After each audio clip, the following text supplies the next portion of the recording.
And I want to let you all know that biracial and lighter skinned men are often dangerous. I was having a live last night and I was telling the ladies in the live about how we need to put lighter skinned men or biracial men in the same category that we put doctors, surgeons, pilots, military, police, firemen.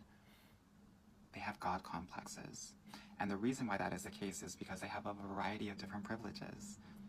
Pretty privilege in the black community, white privilege in the black community, and male privilege.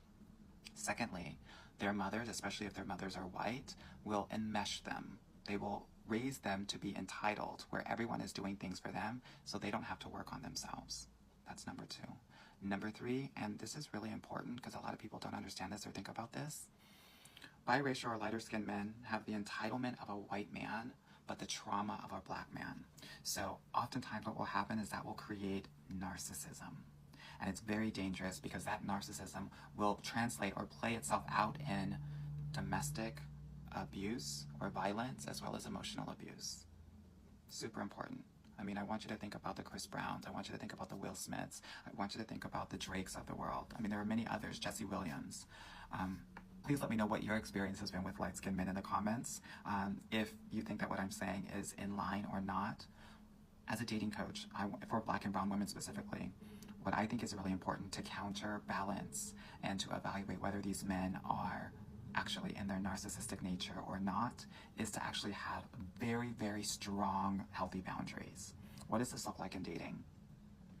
It looks like only having scheduled calls for the first half of the courtship, because narcissistic men will want to do things on their timeline and based on their convenience. And if you focus the dating and the courtship on your convenience, they won't know what to do with it and they will act a fool. Yeah? Now, obviously, you want to be totally observant of if they're doing anything that's love bombing, if they're giving you pet names early. That's toxic.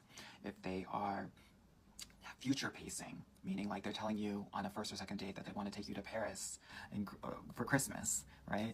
That's love bombing. If they're over complimenting you, to the point where you don't believe the compliments, that's love bombing. Anything that's of the extreme, even if you might set a boundary, if he is overly apologetic and he gives you 9, 10 different apologies, please understand that's what a love bomber does.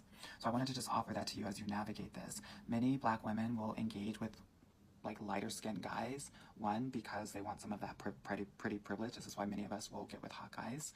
But two, internalized racism will make us think that lighter skinned guys are safer guys. And I'm here to let you know that they're not.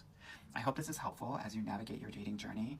And again, this is not all lighter skinned or biracial men, but it's a good portion of them. And I want you to be careful out there. I hope this helps.